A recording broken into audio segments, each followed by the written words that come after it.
Hi, my name is Richard Curtis. I work for Adobe. I'm a solutions consultant with a focus on digital imaging.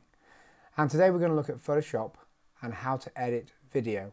Now, this session is really targeted towards the photographer. And typically they'll be using a DSLR or a compact system camera and recording probably in full HD, so that's 1080p. Today's session is really not a feature function. It's actually more about how to edit video and how to start edit video and what to look for when you're editing that video. There's a couple of things to consider when you're starting to shoot video. One of them is the frame rate of the camera. So you should be shooting in the UK at least 25 frames a second, and maybe somewhere else in the world you're probably shooting 24 frames a second. But we're going to assume you're shooting 25 frames a second. The other thing to think about is the shutter speed of the camera that you're recording with. And ideally, you should be shooting at 1/50th of a second. This is double the frame rate. Today we're going to start off in Lightroom. Now, typically a photographer will use Lightroom to import their pictures, but there's actually no reason why you can't import your videos as well. You can then take advantage of the Lightroom features. Things like the keywords that you might put in on import, or the metadata that comes in from the camera, from the image you're taking or the video you're taking. So one of the benefits of using Lightroom is that we're able to look and preview the files and scrub across the thumbnails inside the grid view. So you can see here I'm scrubbing across those videos and just seeing what content I've got to work with. And you can see here I have some content that actually would be okay for an opening shot and a closing shot for my video. But actually I'll use all those shots and cut accordingly. And we're going to show that now. So first thing we're going to do is we're going to take this video here and bring it into Photoshop. And you can see there that it actually creates me a timeline inside Photoshop. The timeline is also available on the window, timeline. The first thing to notice is that we have actually the video is here in the timeline itself. And the timeline is broken down into frames or seconds or minutes. You can see the blue icon here is attached to a red bar. This is the playhead. We can take the playhead and drag the video along. Blue lines that you're seeing above the dark blue line is the video cache. And what's that telling me is that the frames of the video have been cached in memory. The more solid lines you have in the light blue areas are more frames that are cached. Now audio gets a preference for playback inside Photoshop. So to get a smooth playback, you need to play the video back without audio. We'll look at that a little bit later on. Over here in the panel next to the timeline you have the playhead. You also have previous frame and next frame and start frame. You also have audio on or audio off. You can also loop the playback as well if you want to create that loop. The scissors are for cutting a clip, and here we have some fades like crossfade and fade to black. We'll look at that a little bit later. We have the main video track here, and we have an audio track. We'll add to those as we go along as we start editing and cutting this video. On the right hand side in the layers palette, all the layers are here that make up the video clip and the video that we'll be making. But notice that when I brought the video in from Lightroom, it created a video group. That video group contains the videos in a single timeline. So it means that they play sequentially. Let's add some more content into Photoshop so we can then start to cut our video. To add more content to the video, you can press the plus key on the video timeline. So we can take the videos 4, 3 and 2 as we already have one inside Photoshop. And when I do that, you can see they're added into the layers panel. Now, the first thing that's going to happen is that the audio will be different across these different clips. And actually what I really want is the audio to be continuous across everything, so we have just a single piece of audio. So the first thing I'm going to do in this case is actually just mute the audio for all the clips. That's really easy. You can just click on the little arrow on the clip itself and just go to the music tab and cut the audio.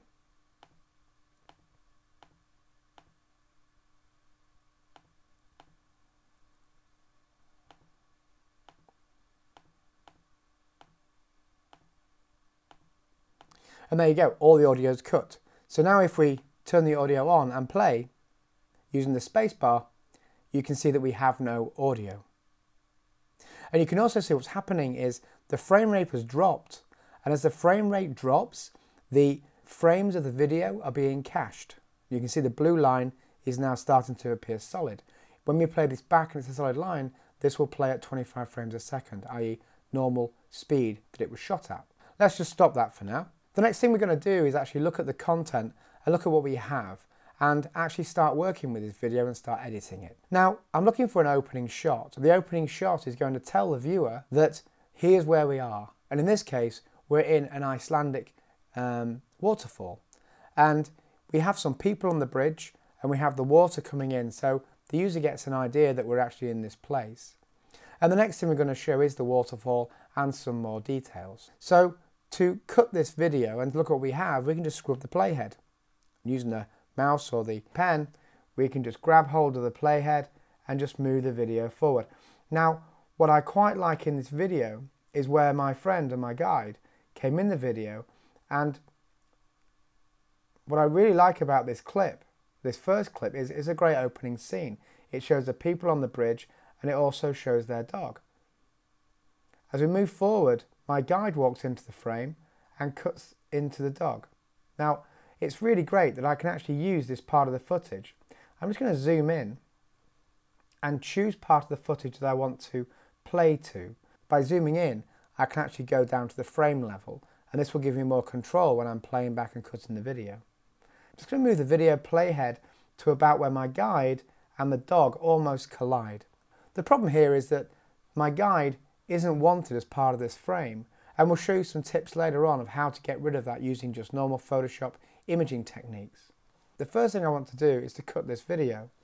I'm going to select the video clip itself, and you can see in the layers palette the layer gets selected. And then I can press the scissors and the scissors will cut the clip. Once I've cut the clip, I end up with two parts. The next thing I need to do is actually scoot along and find the part that I'll be using for the closing of this video. So I'm just going to use the slider to move along the frames and find exactly the point that I need to be. Now, as I move into here, I actually quite like the bit where my guide winks at the camera. Okay, so I'm just going to keep going along and find that part of the clip. And actually, it's just about there. So just make sure that layer's selected, because I've now got two selected because I had both selected when I cut the clip. So now I have one selected. I'm going to cut the clip and just get rid of that middle section that I don't want anymore. Press the delete key on the keyboard and then just zoom out. You can see now that I actually have two clips. One's the opening, one's the closing. To finish this video off, I'm going to put the second clip right at the end, and that's really easy inside Photoshop. I can just grab it and move it to the end of the timeline. Notice the timeline is self-managed by Photoshop, so I haven't really got to worry about the duration at this point in time. The next thing I'm going to do is to just work with this video and take out the pieces that I don't want and leave them with the pieces that I can use and I do want. So again, I'm just going to use the playhead and scoot across the sections that I like. Now you can see here that I've got this rock, and if I go forward, I also have some waterfall action, which I really quite like. So what I'm going to do is just use this bit of the video. I'm going to go to the bit where the actual video stabilizes. Now, as a point, this was shot on legs, which means I shot it on a tripod, which gives me lots of stability. What I really don't want to be doing is hand-holding the video without any support. This will give me a lot of unstable footage. It'll be really, really shaky. Because the SLR sensor goes from top to bottom and the video image is recorded top to bottom, as I move my camera around, I get this weird blurring or weird movement of verticals. This is called the jello effect. And it's really kind of annoying. You can tell it's been shot with a DSLR. So the trick there is to shoot on legs and don't move around too much, and to shoot the stills. If you do want to go handheld, what I'd suggest is you get a rig, and that rig can be placed on the chest or the shoulder, and then you can actually have the camera on that rig and you can stabilize it. You still get that artisan look, but you get a bit more stable footage and not that shaky footage that you get using a handheld camera. So we found this piece of footage which I quite like, and it's going to start from this point. What I can also do is trim this clip. And to trim the clip, I just select it and go to the start of the clip, and you can see the little square brackets appear, at which point a preview window appears, and this preview window is showing me the start frame of the video. And as I move it to the right in this case, this will follow the playhead and it will show me the content that's actually being cut to the point which I like. So I have this piece of content, I really quite like that, and you can see there that the exposure changed, so I actually want to keep the exposure as it was previously. So to do that, I may need more accuracy, so I'm just going to jump in and just find the piece I want, which is just about there.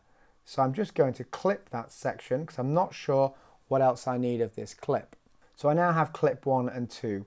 I may need to move this around to make the story a better story, but at least I'm getting the footage that I need to use for my video. If I go through this clip and look at the frames, there's actually a nice section that I can use. And this section will be used as a closeout. Just scoot through here. And you can see here there's a nice view of the bridge. So I'm just going to find exactly the piece I want and where the actual camera stabilizes. And actually it's just about there. So what I'm going to do is cut the frame, find the bit I need of that clip, which is about there, just before the camera moves, and I'm going to trim. So I'm going to go to the end of the clip and trim it back to where it needs to be. So there now I have my part of my end scene as well. This section here I don't really need, so I'm just going to delete that and carry on looking at clips I can use. So I've got some clips here that I haven't looked at yet, and one actually is of a nice piece of water. I particularly like the water that comes over the rock in the top. So what I'm going to do is I'm going to keep this front part of the clip, and as soon as it goes over that rock, I'm going to then trim that section down. Oh, actually, I'll tell you what, I'm going to cut it because I might use something else in there as well. If I scoot along, I see this really nice rock that I can use, and the camera is nice and stable at that point. And I actually really like the way that the water comes over this rock in a big gush. So I'm just going to trim that section because I don't want the preceding section. And I'm going to take the section at the end. So I just have that piece of footage which I really like, where the swell goes down, and then trim to the end. I just have one more section that I need to look at, and that's this section here. And this actually has got a really nice view of the waterfall, and when it starts to stabilize, I'm just going to take this section just by trimming, find the place that I need to go to, which is about here. And you can see this section of the waterfall is something I'm going to zoom in a little bit later on, and you've already seen that being cut just over here. So we're going to move things around a little bit. We'll trim the back of this, and there we have almost the video clips that I need to use for my sequence. So you can see how easy it is to start cutting this video up. Now I need to organize my clips. So I like this first clip, so I'm going to keep that. The next clip I think I'm going to replace with this clip here. So to do that again, I can just drag the clip and move it to the place where it needs to be. I like that. And then this clip is going to be at the end of the rocks and the water. So I've dragged that and move that to the end. So this clip needs to be just before my guide what is in the frame and I finish closing the bridge shot. So grab that and drag it across. Now I have some nice bit of footage. So I go from here, and actually these need to be changed around. So actually I want this bit before here. This makes more sense. So I go from here to there, to there, to there, to there, and so on and so forth. There I have some nice footage that I'm going to use for my final video. It may get trimmed a little bit in a while because there's audio to be on there and a few other bits and pieces to tidy it up, but you get the general idea. Let's put some audio on this and make it a little bit more interesting. So to put audio on, we need to go to the audio track and say add audio. Now the audio we're going to use is just a simple piece of music, and it's called track 5 and it's an MP3, and we bring it in. And you can see there it's just slightly longer than the end of the last clip, but that's okay, we'll trim that later on. If I play this now, you see what we have.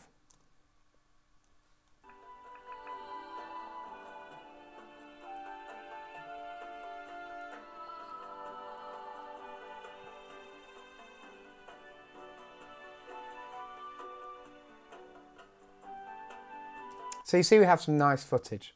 The thing that's missing there actually is just a bit of water sound as well. So to add some water and a second audio track, we just need to go to the audio track and say new audio track. Once we have that, we can then add audio to it. Now the audio we're going to use is actually from the video. So we just choose the video that we have, and I'm going to choose the largest one which I have, which is almost half a gigabyte, and select this and place it into the clip. Now this is a little bit too long, so we're just going to trim it. So to trim it again, we just grab the audio and pull it into place. The audio from the music track, we can do the same thing and drag that as well. The end of the video does something I don't want it to do.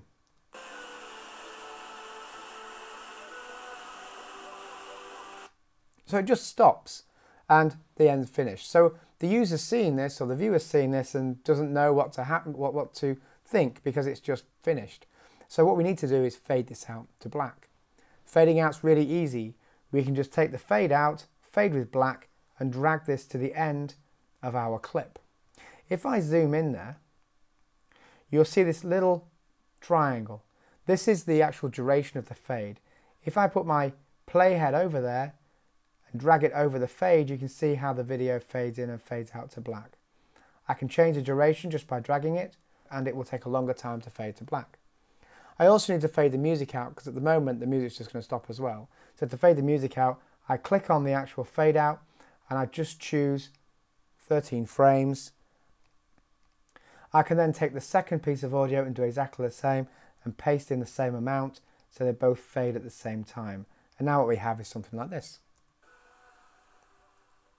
So it's much nicer, it's a natural close to this piece of video. So let's go to the start of the video and work out how we're going to fix the guide who walks into the frame. Bearing in mind I want the dog that walks in from the left hand side. So the first thing we're going to do is use our imaging techniques. We're going to remove the tripod leg, which will give us a completely fresh canvas to work on. And that will be the view of the bridge and the people and the lake, and a view of this rock without the tripod leg. Now when we're using Photoshop, that's really easy. We can just generate a new layer and move that new layer to the starting point of the video. And you see how they all line up here. This clip now, or this new layer, needs to be the same duration of the opening clip. So what we're going to do is replace the tripod, and for that we're going to use Content Aware Patch. So we pick up Content Aware Patch and the Patch tool, and we make sure Sample or Layers is turned on. And then what we do is we just select the tripod, also making sure that the new layer is selected, or the empty layer is selected.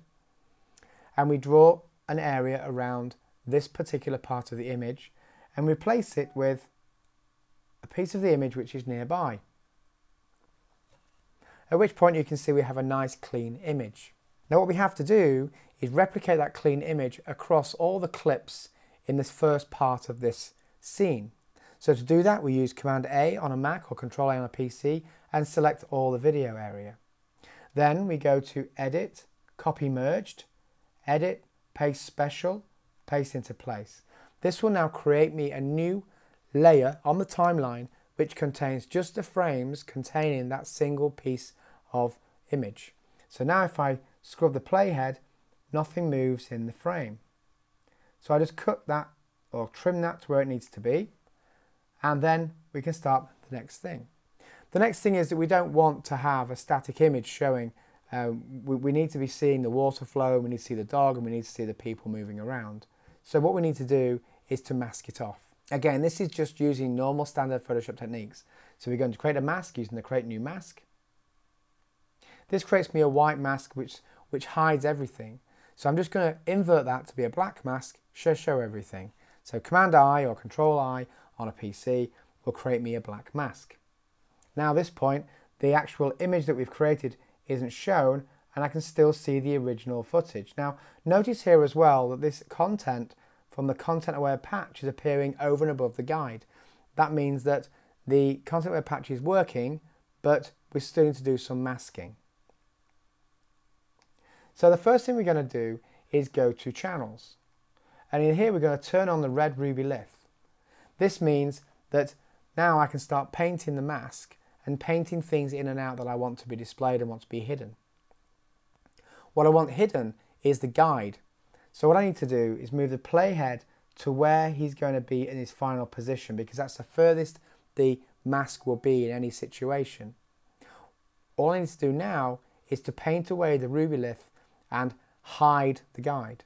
So to do that, we use the B key for the brush, make sure the white is in the foreground colour, and we paint with white. And what happens when we paint with white is that because we're now painting in the underlying layer, the mask is now hiding a certain part of the frame. So it helps with a pen because I can just directly work on the screen. So it really helps using this type of tablet because I can see exactly what I'm doing when I'm doing it. You can also see in the mask here, if I click Alt, click on the mask, you can see this was what the mask looked like. Let's just play the video now. You'll see something very odd happens. The dog actually appears out of nowhere. Well, that's no good because that will just confuse the user or the viewer.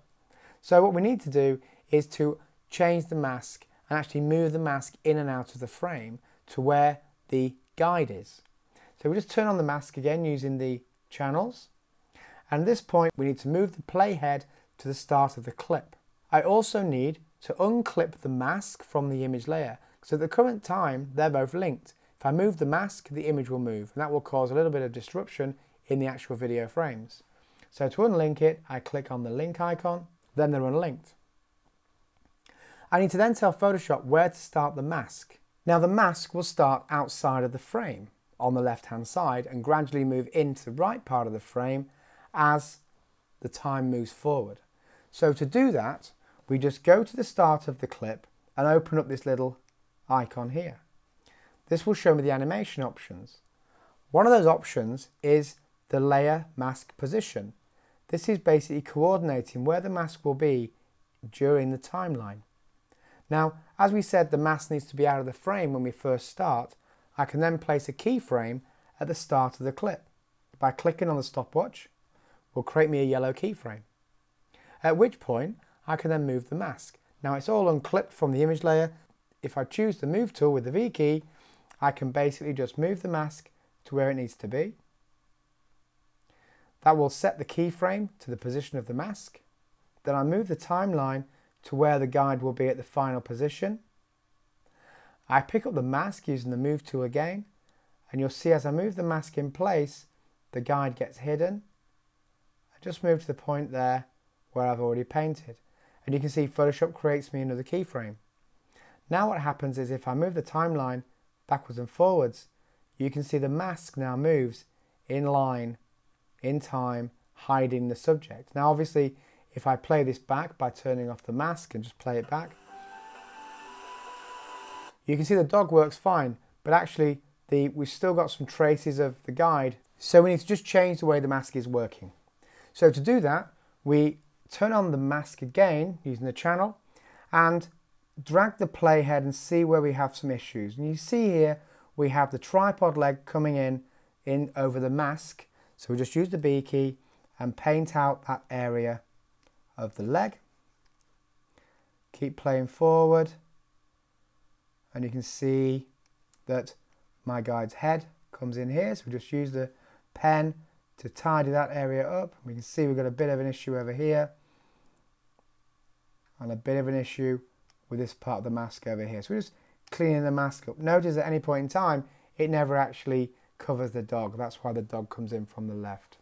So that's pretty clean. So let's just test that quickly. Just turn the mask off, move the playhead back to the start and play the video. So we still have a little anomaly. That's just about here. That's easy to fix. We just go in with a smaller brush. Notice it's a nice soft brush. Go in and finish that little bit of detail off. That should pretty much fix that section. And again, just a little bit of anomaly just there, but it's really easy to fix now that we have the mask working. It's really quite simple.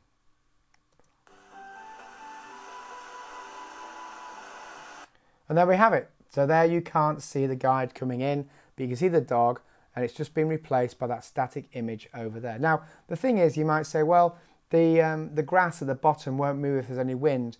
It doesn't actually matter. When you're watching the video, you're seeing all of the water moving, and you won't see the grass move at all. So actually your brain just says, oh, it's moving, because it expects it to move. Let's just play the whole thing.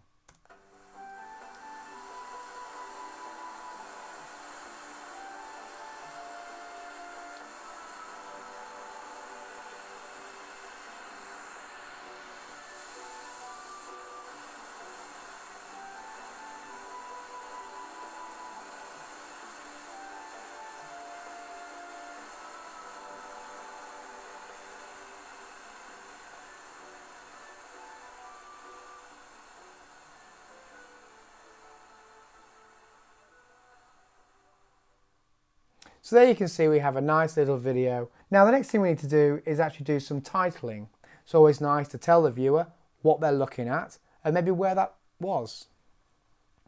Incidentally, this was shot in Iceland, a little place called Borofoss, so it makes sense to have that titling on the intro footage. Now this isn't going to be amazing, and you could make it even better yourself if you wanted to do. It's just giving you a head start. So all I need to do is create a new layer.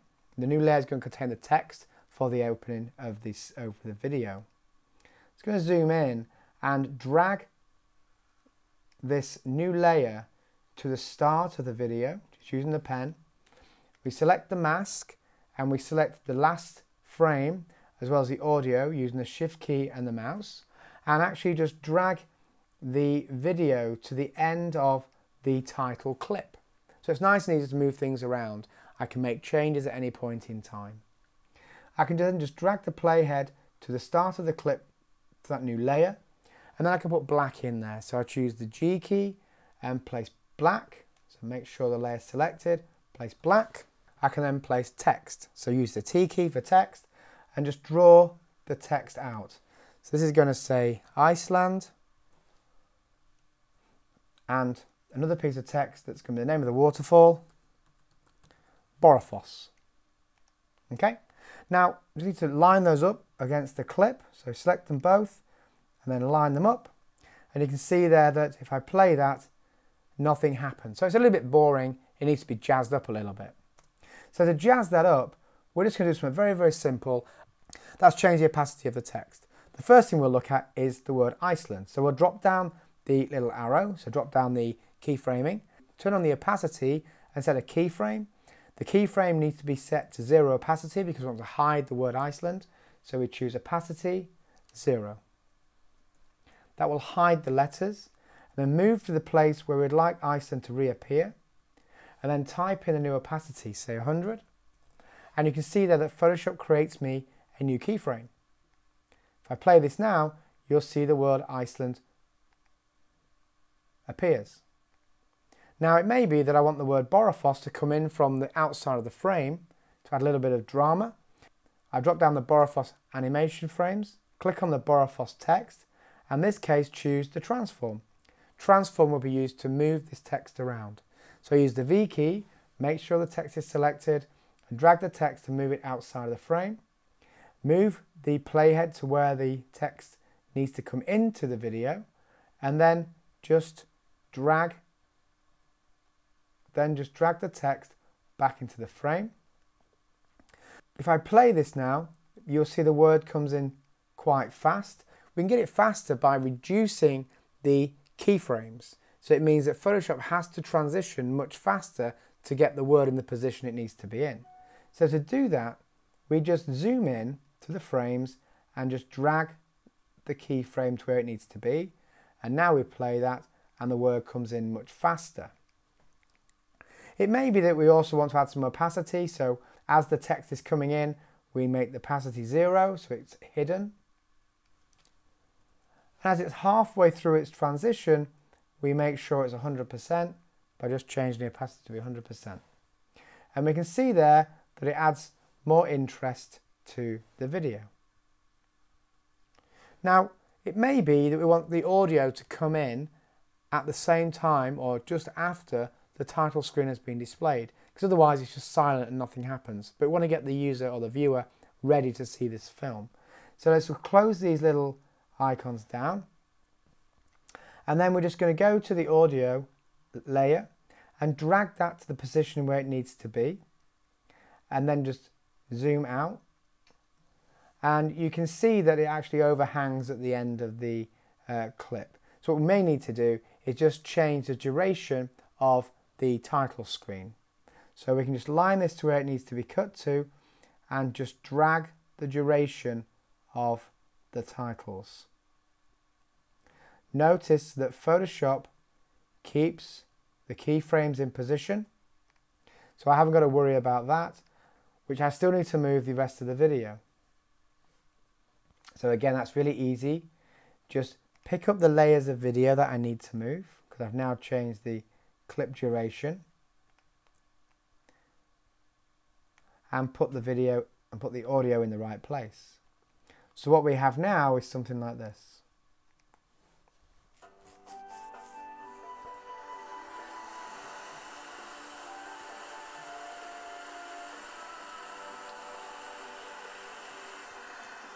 So much nicer. The next thing that we might like to do is add an adjustment layer to this video. We may need the video to look a little bit more like winter.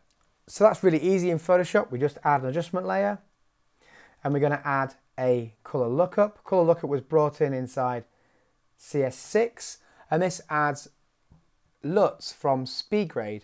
So what we're going to do is just choose the 3D LUT, and we're going to choose the crisp winter, which gives it a really nice blue look, and then we're going to change the opacity down. In film grading, it's what they call it in Filmland. It means looking at the highlights, looking at the shadows, the midtones, and looking at the color, and actually putting a grade on it. You can see there that the color lookup is too long for the whole clip, because it's actually covering the actual intro titles, and we just needed to cover the video section. So to do that, we just need to trim the adjustment layer like we have done previously, and now you have an adjustment layer that fits over the video. Now, Photoshop isn't GPU accelerated when it comes to video, unlike its brother Premiere Pro. Now, Premiere Pro is designed to be a full editing tool for films, where Photoshop's really designed around the photographer clips, so it's going to be much harder to line audio up and also to get the performance that you can get with Premiere Pro. Premiere Pro also deals with larger formats like the Reds and the Aries and all that type of thing, where Photoshop's really designed for AVC HD, MP4s, MOVs, AVIs, so the lighter kind of videos, but still 1080p and amazing quality. And as you can see what we've been doing today, you can really get amazing quality out of Photoshop and do some quite interesting things. The last thing we need to do is export this video out so we can use it as an MP4 to maybe upload onto YouTube. So the first thing I'm going to do is File, Export, Render Video, and I'm just going to give the video a name. I'll call it BF, and we'll put it on the desktop. It's H64 encoded, high quality, 1080p, 25 frames a second, and we render. This will then cut the video and get it ready for uploading to YouTube. What I am going to do now is just switch gears a little bit and just go over to the web. Now I'm actually in YouTube. I'm showing a video that I cut a while ago when I was in Burma. And I shot this just with a small compact systems camera, 1080p video. I put the camera on a rig, a little shoulder rig that I have, which gives me stabilized footage, and then I can shoot, and I get stabilized footage, but I still get that artisan look to my video. I get that handheld look, but I don't get that jitter that I was talking about previously. The beauty of this is that I can take this video now and share this to wherever I need to share it. So I can just copy this code and then go over to Behance. I'm just going to log into my Behance account, and at that point in time I'm going to go over to the My Work section. Now I'm going to show you a project that I currently have, and that's the Fire Balloon project. I'm going to edit the project. Now you can see in this project I've got images. I'm actually using an intro with a bit of 3D and a bit of lighting to give that some impact over here. You can see I'm using Lightroom to get the GPS data from the images and actually locate exactly where this was and show the viewer where this was in Burma. and then actually write a story about what happens at the Fire Balloon Festival and document that with images that I took. At the bottom of the story, I've placed the video. At any point in time, I can just edit this, and you can see here that the iframe is the same code that we brought in from YouTube a second ago, which means I can embed this as part of the story. Let's have a look at the final story so you can see how this looks and how you can use videos in your image making. Now, this isn't the best video in the world, but it gives you an idea of how you can use it.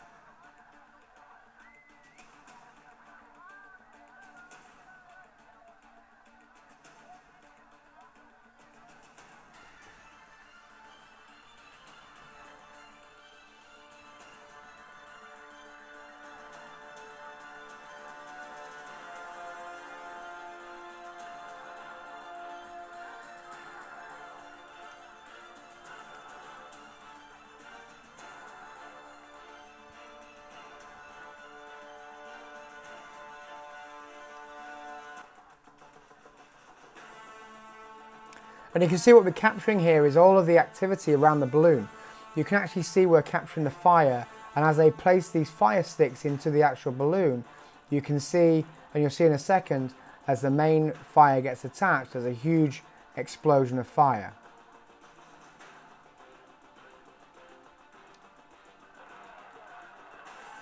Also, you can capture the atmosphere of the crowd as well, so you actually get all of that information that you can't get in images. You can see here as the fire is being placed into the balloon, you get an idea of the heat and the tension that's building from this activity.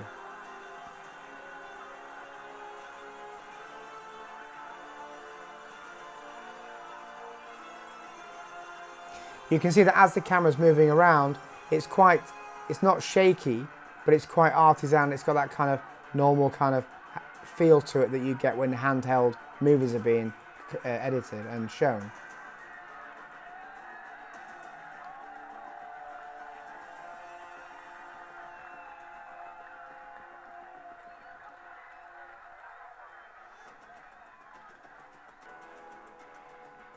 Now you can see here that also they've added, in this example, they've added a big firework box to the bottom of the balloon. And this is just going to fire fireworks. It's unmanned, and these fireworks are going to go everywhere. This is also something that's very difficult to capture in pictures. Anyway, this has gone for a lot longer, but it's quite an amazing experience. And there you have it. So, just to recap, we've looked at editing a video in Photoshop by bringing in a clip from Lightroom. We've also looked at how to arrange clips on the timeline, how to trim them, how to cut them, how to move them around, but also how to adjust keyframes and animate the mask and create a mask for an animation. And we've also looked at how we can put adjustment layers on the video. So thanks very much. I hope that was useful to you, and happy video editing.